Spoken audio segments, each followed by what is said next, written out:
"Be prepared" served as the Boy Scouts' motto. Their code mandated traits like trustworthiness, loyalty, helpfulness, friendliness, courtesy, kindness, obedience, cheerfulness, thriftiness, bravery, cleanliness, and reverence. Strangely, naivety, stupidity, idiocy, and trust seemed part of the package. Nick had no other solutions. He rarely snooped on his wife's iPhone, a fact she knew, so she skipped extra security. Being a Boy Scout, he valued honesty and respected privacy. However, with his wife's upcoming trip, Nick struggled to recall her hotel's name, hoping to dodge a potential argument about his forgetfulness, a recurring issue lately. Their imminent separation, the longest since their wedding 5 years ago, prompted Nick's thoughts of romantic gestures like sending flowers. Yet, Paris, the city of love, held a bitter irony. He wouldn't be her love interest there. Dwayne, her trip companion, would. Using their wedding date as the passcode, Nick found himself perusing work-safe emails exchanged between his wife and Dwayne, detailing romantic plans in Paris. Equally surprising as the affair itself was the use of work emails by Nick's wife Linda and her lover Dwayne, both legal professionals. They, like Nick, should have known better. Linda was a lawyer, and Dwayne worked as a paralegal at her firm. Their shared experience in document handling and litigation exposed them to countless emails, often uncovering affairs. Lawyers would then assess if these were pertinent and how to minimize damage. Nick hadn't paid much attention to Linda's trip details or the hotel's name due to a troubling feeling. His legal experience sharpened his intuition and listening skills. Something felt off when Linda mentioned the trip initially, describing it as a mundane arbitration case that would leave no time for sightseeing without meeting Nick's gaze. Her casual demeanor contrasted with their shared dream of visiting Paris. Nick discovered her response to be odd, catching him off guard with the worst-case scenario he hadn't foreseen. An email subject line struck him deeply. "Why don't you just lose the Boy Scout so we can spend more time together and not worry?" This was Dwayne's recent message, countered by Linda's unsettling assurance. "I feel safe with him." Nick, feeling a mix of betrayal and arousal, typed out his response, followed by a smiley face emoji. Unsure of his next move, he opted to print the email using the Wi-Fi printer in the basement, viewing it as a precautionary step. Given his experience as a seasoned lawyer, his primary concern was to preserve evidence by printing and stashing the email in his computer bag. Taking a moment to think, Nick devised a plan. He saw it as a win-win situation. He contemplated feigning a romantic gesture toward Linda, only to abruptly collide his face with one of the trees in the woods behind their house. Conversely, Dwayne, he reckoned, would show less mercy in a similar situation. Nick needed to strategize carefully. It was his capacity for strategic thinking that defined him as a lawyer. Paid for his intellect, not his physical prowess, Nick had to act swiftly, knowing Linda would soon return from her run. But before delving into deep thought, he had tasks to complete, finishing an assignment and securing a hotel booking, though not for sending flowers. He wasn't sure why he needed the hotel information, but he felt a sense of purpose in obtaining it. He located La Clef Tour Eiffel, near the Trocadero, a short walk from the International Chamber of Commerce, where Linda and Dwayne would be involved in their arbitration case. During the lovers' anticipated breaks from their hotel trysts, Nick hurriedly researched Virginia's divorce laws, drawing from his memories of the bar exam 5 years prior. Infidelity, he recalled, was grounds for divorce and could impact alimony and property division. Yet, there were defenses against infidelity charges, such as reconciliation. He needed to vacate the house swiftly, avoiding confrontation for now. His intention was to stun Linda into disbelief, employing a strategic approach akin to shock and awe to terminate the marriage. Lies would be necessary, despite their inconsistency with Scout law. This was war. As Winston Churchill famously said, "In war, truth is so precious that it must be accompanied by a bodyguard of lies." Nick saw his lies as serving a greater purpose now, unbound by oath. Returning to the bedroom, Nick swiftly packed his belongings, placing the suitcases by the front door. He then gathered essential documents: bank statements, credit card statements, retirement accounts, car paperwork, pay stubs, mortgage statements, and Linda's latest student loan balance. Upon hearing Linda in the kitchen upon her return from her run, Nick put on a concerned expression as he ascended from his basement office. Seeing her drinking Gatorade with her brown hair tied back, he couldn't deny her attractiveness, though he found her actions despicable. Nick came to the realization that love was no longer alive. He conveyed his plans to go to Paris with a somber smile. Linda's reaction was immediate, her complexion turning pale, her blue eyes losing their usual vibrancy. She questioned him about the destination, her initial shock fading quickly. Nick explained that Sven had called, informing him of the need to prepare a witness for his insurance case. He mentioned the judge's frustration over a lost motion to compel, which had disrupted the court schedule. Nick anticipated being on the road for a few weeks, but hinted at the possibility of stopping by occasionally for laundry. Linda expressed sympathy, suggesting that perhaps Nick's firm was hiring. Nick expressed a desire to join her in Paris, noticing a flicker of worry on her face before she teased him about sending his resume. Despite Linda's law school having a higher ranking than Nick's, she made a motion as if to hug him, but he avoided her and headed downstairs to his office, battling visions of punching her and struggling to keep them in check. As Linda asked about dinner plans, Nick explained that he couldn't stay and would grab something on the road, as Sven was eager for him to leave immediately. Linda followed him to the door, looking slightly concerned as he picked up his suitcases and left. She declined a goodbye kiss, citing a sore throat and the possibility of a cold or allergies, expressing concern about him catching anything from her. Nick informed her that he wouldn't be back until Friday at the earliest, mentioning their upcoming stops in Roanoke and Baltimore. He couldn't shake the feeling that Linda was considering the unexpected possibilities his absence might bring. He waved farewell and drove off. He hoped she'd assume he was preoccupied with work and irritated about being called in on a Saturday. His acting skills were limited to that extent, but he suspected she was already planning to reach out to Dwayne. Nick drove until he reached the nearest shopping center with a coffee shop. Like many lawyers, he found clarity through pen and paper. As he sipped his coffee, he began listing cases. It struck him that he had never considered reconciliation, not even as an option. Retribution was the only path forward. The question was to what extent. His thoughts were abruptly interrupted by the sound of a ringing phone, originating from an unfamiliar number. With impatience, he answered, only to be greeted by Sam Granger on the other end. Granger swiftly introduced himself as someone in the business of purchasing old houses to replace them with McMansions, acknowledging the general disapproval of his work, but emphasizing the allure of receiving a substantial check. Nick found himself taken aback by the notion of tearing down their cozy home. However, he soon regained his composure as Granger proposed buying their house for demolition, citing the uncertainty of new construction timelines and offering a potentially lucrative deal if Nick and his wife were willing to sell. Nick couldn't help but smirk at the prospect, recalling how Linda had chosen the house shortly before their wedding. It was a ranch nestled in a serene setting, complete with a charming yard overlooking woods and a creek, with the added appeal of a treehouse visible from the bedroom window, a symbol of their envisioned family life. Nick found the location convenient, with easy access to major highways and a manageable commute to work. Informing Granger of his busy schedule in the coming days, Nick arranged to meet on Sunday morning. Granger assured him that he had already assessed the property from the outside and didn't require access to the interior. Additionally, he mentioned that he would likely handle the closing himself through a power of attorney for his wife, who was occupied with work. As they finalized the details, Nick couldn't help but ponder Linda's perceived security with her Boy Scout. Unbeknownst to her, Nick reflected, the ideals of the Boy Scouts were rooted in military scouting, emphasizing skills such as stealth and self-reliance. It was a realization that Linda had unknowingly walked into a trap, reminiscent of a military ambush. But before taking further action, Nick resolved to conduct reconnaissance.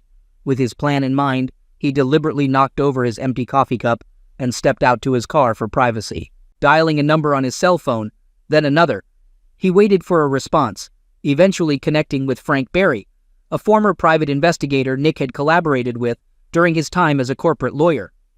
Frank had often assisted with pro bono legal cases, a reflection of Nick's commitment to public service.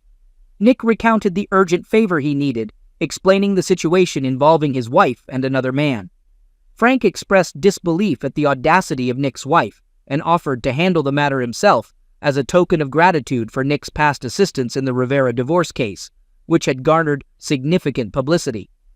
Nick thanked Frank and proceeded to provide details about the house in the backyard, mentioning its direct access to the bedroom where his wife practiced martial arts with the curtains open. He suggested that Frank could use it for surveillance purposes, accessible by traversing the woods and leaping over the creek after dark. Nick also mentioned his intention to set up a camera outside aimed at the front of the house to monitor activities. After finalizing arrangements with Frank, Nick contacted Harry, a lawyer he intended to retain for his divorce proceedings. Despite Harry's initial confusion about the purpose of the call, Nick clarified that he needed legal representation due to his wife's infidelity. Following Nick's briefing, Harry suggested meeting the next day to begin working on the case, acknowledging the need to gather clear evidence of infidelity and navigate the complexities of the financial settlement, given his wife's resources and support from colleagues at her firm. Nick conveyed his assurance that he would handle the situation, expressing confidence in resolving it amicably. His next interaction involved a discussion about potential retaliation, to which Nick responded that he was not planning to retaliate, opting for a wait-and-see approach. For his final call, Nick reached out to Maggie, employing tact in his approach. After some initial silence, Maggie expressed pleasure at hearing from him after so long, prompting Nick to request her assistance, mentioning Linda's recent behavior. Maggie explained that Linda's actions had driven a wedge between them, but she expressed willingness to help Nick as a friend. Nick then shared his plan with her. After a brief moment of silence, Maggie responded with laughter, indicating her amusement at the situation. She agreed to assist Nick, acknowledging his ability to make her laugh. Nick expressed gratitude to Maggie, promising to treat her and her partner to dinner once things settled down. Maggie accepted the invitation, confirming it as a date. Needing seclusion to strategize, Nick found lodging at an extended stay hotel outside Fairfax's Beltway, far from their usual haunts. Settling in, he ventured out for sustenance. Although not hungry, he knew he needed food to counter the drinks he intended to consume. The nearby restaurant, El Mariachi, sufficed, despite the complimentary chips and cheese likely causing discomfort. Seated in a booth, he noticed the bartender's gaze but pushed aside the thought, preoccupied with his concerns. Noticing pupusas on the menu hinted at the restaurant's Central American influence, masquerading as Mexican.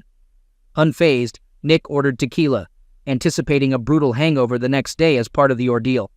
The waitress returned with top-shelf tequila and a glass, gesturing toward the bartender, who acknowledged him. Pouring himself a generous serving, Nick recalled the bartender from Rivera's legal proceedings, always sitting alone in the last row. Dining in silence, he made notes and drank tequila. After clearing his plates, he visited the break room, feeling the surroundings sway like a ship.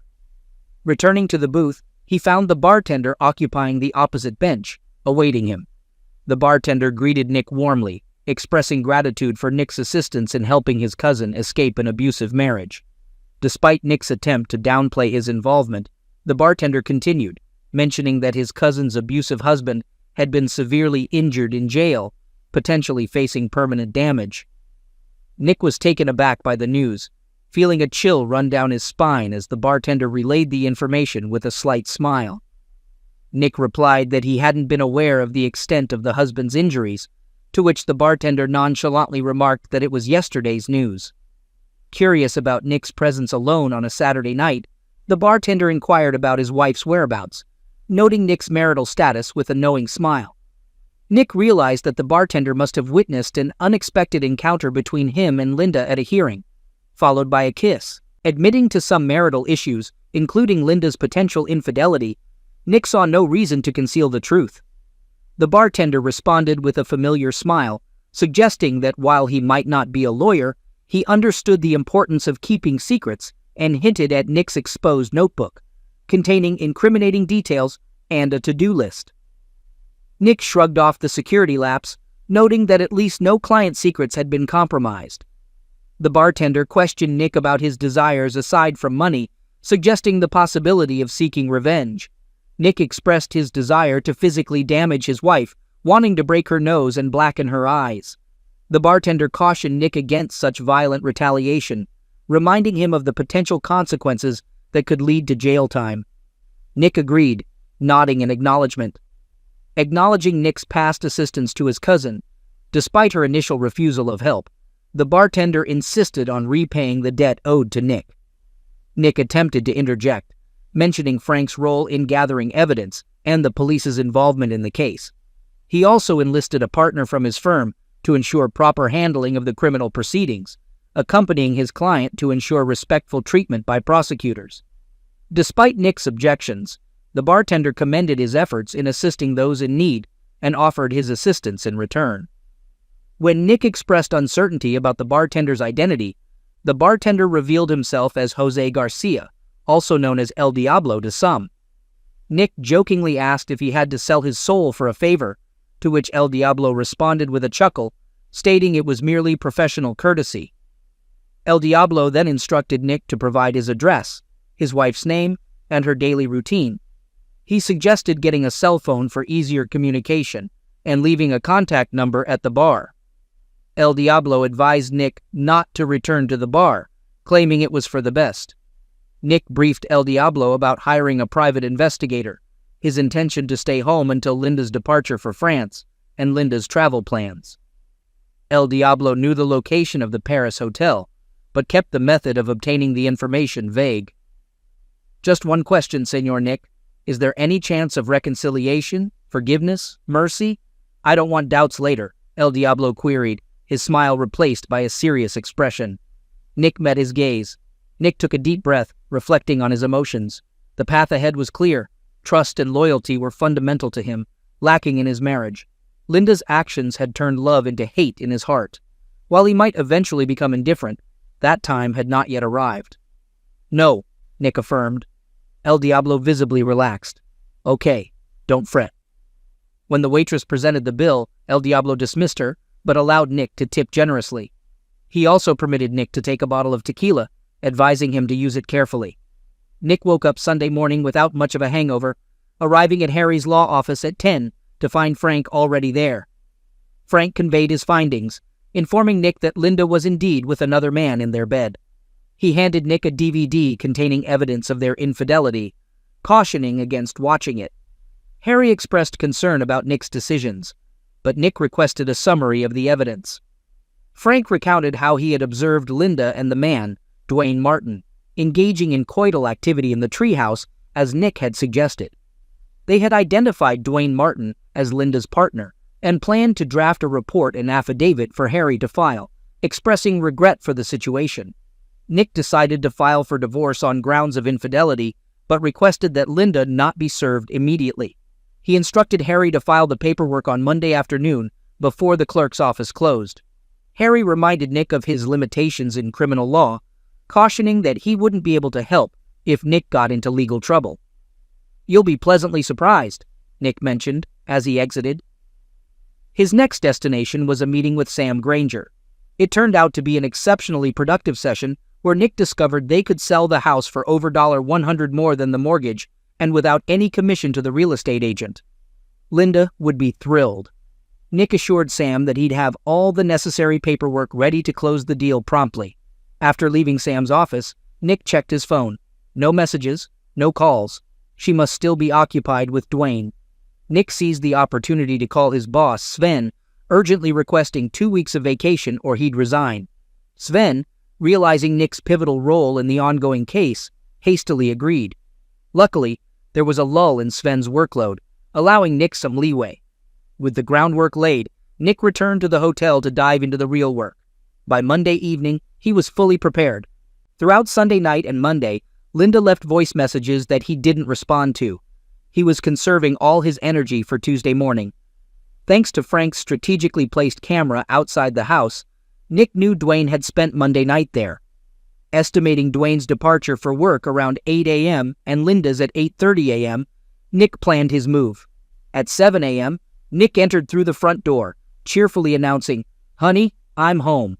He heard sharp footsteps upstairs, and then Linda came down the stairs in her robe, disheveled and shocked. Linda greeted Nick, attempting to sound cheerful, but appearing exhausted and panicked. Nick apologized for his unexpected return, attributing it to the nature of business trips. He ignored the wine glasses in the living room and headed straight to the dining room, where he began arranging papers on the table. Meanwhile, Linda, fearing Nick's discovery of Dwayne upstairs, hesitated before answering a knock at the door. Nick asked her to handle it as he continued with his task. To Linda's surprise, it was Maggie who entered and greeted them. Linda observed as Maggie joined them at the dining table and opened her briefcase. Nick explained that he had arranged for financial and medical preparations for Linda's upcoming overseas trip due to his busy schedule. He also mentioned securing a refinancing offer for their mortgage and apologized for the short notice. Linda relaxed upon realizing that Maggie was a notary. Commenting on Nick's preparedness, Linda joked about him being her Boy Scout, though her cautious demeanor remained. Nick handed her a pen, pointing out where to sign on the documents and encouraging her to take her time reading them. Expressing her trust in Nick, Linda swiftly signed all the documents before her. Nick hoped her trust was genuine as he handed each paper to Maggie for notarization. Maggie asked for Linda's photo ID, prompting Linda to retrieve her driver's license. Maggie photographed it and recorded the information in her notary journal, while Nick and Maggie exchanged glances, trying to suppress their amusement. Linda offered coffee, but both Nick and Maggie declined. As Maggie documented the notarized papers and Nick sorted them into folders, Linda glanced up, anticipating Nick's next move and planning hers. Once Maggie left, discreetly stowing her tools, she smiled at Nick when Linda wasn't looking. Nick gave Linda a reprieve, citing a need for a teleconference and retreating to his basement office. Linda's shoulders relaxed. For now, she'd have time to usher Dwayne out and erase any trace of his presence before Nick emerged from his sanctuary. Nick descended to maintain the illusion that Linda was still deceiving him. He feigned ignorance to Dwayne's footsteps and the garage door opening as Dwayne's car departed, but upon hearing the shower running in the master bath, Nick gathered his belongings, exited through the basement door, and drove away without a word to his unsuspecting wife. 2 hours later, after a hearty breakfast at the diner, Nick found himself in Harry's office. Harry looked shocked. Nick affirmed to Harry that his wife had signed the necessary forms consenting to the divorce petition and waiving service of court notices. He confirmed that the forms were properly notarized. Nick also stated that his wife had agreed to a property division agreement granting him all proceeds from the house sale, her cars and jewelry, leaving him full discretion over her belongings, with both parties retaining their respective retirement accounts without any alimony from him. When questioned about his wife's financial situation, Nick responded that she earns more than him anyway. Harry reviewed the documents, noting that Nick's wife agreed to exit the marriage with minimal assets and significant debt. Nick confirmed the accuracy of the information, attributing it to his wife's generosity. Harry briefly scrutinized Nick before returning his attention to the papers on his desk. Nick further confirmed that his wife had signed an affidavit admitting to infidelity, acknowledging her lover's presence in the marital bedroom at the time of signing, and affirming the authenticity of email correspondence discussing their affair. Nick asserted that the documents spoke for themselves. Harry, initially appearing surprised, eventually smiled, recognizing Nick's respected reputation and their friendship from law school. He decided to proceed with filing the documents, admitting that everything appeared legitimate to him and expressing disbelief at Nick's actions. Nick expressed immense embarrassment to the judge, acknowledging that he had been consumed by his client's breach of trust. He mentioned that if anyone deserved disbarment, it would be himself. The judge then discussed with Nick whether the notary could confirm Linda's signature on the documents and if Linda scrutinized them. Nick affirmed that he was confident Linda had thoroughly assessed the documents due to her experience as a seasoned litigator. Harry indicated that he would file all the necessary documents that day, including Frank's affidavit and report, along with photos and a DVD. He mentioned his intention to keep the DVD out of the electronic file for the time being to avoid making headlines. Nick agreed, emphasizing the importance of keeping things quiet, especially with Linda's impending departure for Paris in just over 2 weeks. Harry asked Nick if he knew anyone at the county courthouse, mentioning Seth, a classmate from the following year, who was now clerking there to boost his resume. Harry suggested that Seth might expedite the legal process, but cautioned that if the judge demanded live testimony, the case could collapse. He noted that Linda would need to decide whether to contest fraud on the court once she understood the situation. Harry mentioned that if things soured, he might have to part ways with Nick's representation. Nick acknowledged Harry's points and agreed to discuss the matter further someday, but not at that moment. Frank couldn't determine if they met elsewhere during the week or at the office, but it wasn't at home. He promised to update Nick if anything changed. Nick made some discreet moves while Linda was away, returning to the house to collect necessary financial documents and signing a contract to sell the house to Sam Granger, with the sale scheduled for Linda's first week in France. During this time, Nick focused on self-care, hitting the gym, indulging in leisurely reading, and reflecting on the state of his life by age 30. Frank reported the following Saturday that Linda was back with Dwayne at the house.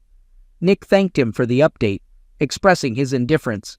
He noted that once the house was sold, he would rather burn the sheets than sell them.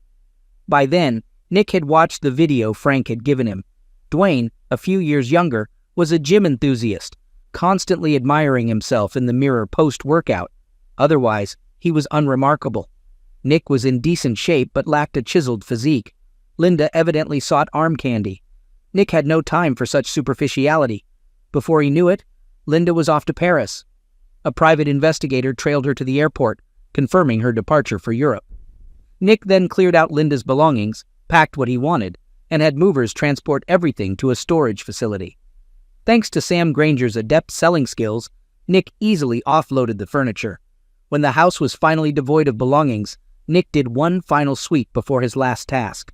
He meticulously collected the wedding photos, album, and Linda's gown. Carrying them to the patio fire pit beneath the treehouse, he carefully arranged the photos and album on the embers, adding lighter fluid to the dress before igniting a match. As everything turned to ash, Nick was gratified to note the intricate details captured in the video, even discerning each photo's nuances as they merged with the flames. A day later, Nick finalized the sale of the marital home, utilizing his wife's power of attorney to sign on her behalf, though she really should have reviewed the documents. With a separate financial power of attorney, Nick deposited the proceeds from the house sale into his personal account, certifying on behalf of his wife and closing joint accounts 3 days later. However, during Linda's initial week in France, a construction crew demolished the house. Several days later, the rubble was cleared and site preparations commenced. Unfortunately, the tree supporting the treehouse, beloved by the children, had to be removed to make way for a planned gazebo. However, construction abruptly ceased with only a bare plot remaining due to an issue in the permitting process. Nick and a friend from law school, employed in the county permit office, remained optimistic that the matter would be resolved upon Linda's return from France, pending proper form approvals. Throughout this time, Nick avoided all communication attempts from Linda, offering evasive responses to inquiries. El Diablo informed him of Linda and Dwayne's apparent stress, hinting that Linda might suspect something was amiss. When asked about Linda's rings, Nick declined, leading El Diablo to suggest another potential recipient. Nick readily agreed. 2 days before Linda's expected return, Nick received the divorce decree unexpectedly swiftly from Harry's office. Departing, he received a call from El Diablo advising him to take a public vacation. Following the advice, he visited New York, reconnecting with college friends, engaging in various activities mostly funded by credit cards. He ensured recognition by staff through generous tipping at the hotel. While there, he overnight mailed a DVD to Linda's parents' house, showing him burning her wedding dress and album. Late one Sunday night, after Nick enjoyed coffee and cake in Little Italy, Manhattan, his phone rang. It was his father-in-law. "Nick, where are you? Linda's in the hospital. She's going crazy." "Yeah, what's wrong with her?" It was getting more and more interesting. "She returned from a business trip on Friday, but she and a colleague were apparently kidnapped at the airport. They were under medication and were only able to get out this morning. The co-worker was smacked nearly to pass away, and Linda..." "Here." Her father's voice trembled. Once upon a time, Nick might have sympathized what happened to Linda. When she woke up, she discovered she was covered head to toe in tattoos. Tattoos with horrible inscriptions, like that she was a strumpet and a loose woman.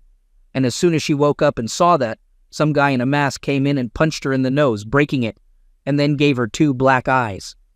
Impressive, Nick thought. Really, it was the cherry on top of the ice cream. He would have been happy if Linda had realized that he had betrayed her in court, just as she had betrayed him in marriage. But this was just a rainbow pleasure of joy. It would be worth an immortal soul if he could give it away. "I'm sorry to hear that." Nick informed his father-in-law over the phone that he was out of town and inquired what he should do regarding Linda's situation. His father-in-law expressed surprise, reminding Nick that Linda was his wife. Nick then revealed that they were divorced as of last week and accused Linda of cheating on him with the man she was traveling with. Despite sensing his own cruelty, Nick offered to send his father-in-law a copy of the video as evidence. There was silence on the other end of the line, and Nick speculated if his father-in-law was in shock. Eventually, his father-in-law declared that they were done with Linda, indicating that Nick would have to take care of her. After a moment of shouting, his father-in-law hung up, leaving Nick to ponder their strained relationship. It occurred to Nick at that moment that the stress of city life had been too much lately. He sent Sven an email saying that Sven and the firm could go to hell respectfully, after all. A quick internet search revealed that there was an REI store in Soho, and Nick got himself some new hiking and camping gear. Linda had never liked camping, so this was a chance to reconnect with her. Scouting past the hotel was very accommodating and agreed to leave his luggage for a while for a reasonable fee. And Nick was on his way to the Adirondack Mountains to commune with nature until things calmed down. Luckily, he had his passport with him in case he had time to travel to Canada, and it turned out he did have time. For most of the next 8 weeks, he turned his phone off. At first, he thought some crazy woman had stolen his ex-wife's phone because there were dozens, if not hundreds, of messages that seemed to include frantic screaming and crying. He only listened to 1 or 2 and deleted the rest. Lots of crazy emails, too. Her account must have been hacked. How could he have taken the time to read all this? He hoped that whoever this crazy woman was, she would get the help she so desperately needed. 8 weeks later, Nick met Frank for a drink. Harry was there too. Harry informed Nick that he had terminated their relationship with their attorney after serving Nick with the divorce decree, notifying him by registered mail. Nick admitted that he hadn't checked his mail yet. Harry characterized the situation as a significant problem, while Frank likened it to a widespread disaster. Harry then requested Frank to begin discussing the matter. On Monday morning, Mrs. Buford, accompanied by her parents, went to the old homestead. They hadn't removed the outside camera in time. Upon seeing the vacant lot, she had a complete breakdown, falling to her knees, sobbing, and curling into a fetal position. Her tantrum escalated with kicking and screaming, similar to a child in a late-night mall. When the equipment crew arrived, she lost her temper again. The third outburst occurred when construction workers noticed the tattoos on her face, resulting in laughter. The quality of the work was such that the text was very visible on camera, including phrases like "strumpet" and "I love phallus," despite her raccoon eyes and duct-taped broken nose. Harry explained that, in the afternoon, Linda and a couple of lawyers from prominent firms entered his office without an appointment. After making them wait for 15 minutes, he made sure his Glock was loaded in his desk, taking advantage of Virginia laws. When the wait was over, they started berating him with talk of emergency motions, bar complaints, and contempt proceedings. He couldn't help but notice the ink all over his face, clearly written in red and blue for visibility. Once he managed to shift his focus, Harry inquired about the problem and which statement in any of the documents was false. They all stopped and looked at each other. Then he asked if there was an argument about Nick's ex committing infidelity, to which they all answered yes. Then he turned on the videotape he had prepared while they were waiting, and there was Linda, clearly engaging in closeness acts in the marital bed with someone other than her husband. It was clear they hadn't familiarized themselves with all the case files yet, as everyone just looked at each other in confusion. Harry recounted that Linda began yelling that Nick didn't give her a chance to explain, to which he responded by saying that Nick didn't care about the reason as long as it got done. Eventually, she came to her senses and started telling him that she never agreed to let Nick sell the house and that he burned her wedding dress, pictures, and album, claiming they were her personal property. Harry showed her copies of powers of attorney, one specifically for the sale of the house, and the property settlement agreement, which gave Nick discretion to dispose of her personal belongings, and told her she was lucky she still had her clothes. He then asked if she denied that her signature was on the documents, to which she replied that she did not, but claimed she never agreed to anything written in them. Harry then questioned if her entire defense was that she never read what she signed, and asked her to imagine how she would be cross-examined if she challenged anything in court. At that point, she fell silent. He also pointed to an affidavit she had signed, admitting her lover was upstairs at the moment she was signing, and asked if that was true. This caused her to lose consciousness. Despite his attempts to revive her, he eventually called emergency. She refused to go to the hospital with them, but started yelling about tattoos and her boyfriend getting torment. Harry assured her that Nick had nothing to do with it, as far as he knew, and that he was out of town anyway. Harry mentioned that Dwayne might have angered someone else's husband by sleeping with her, or another woman who thought Linda was attacking Dwayne.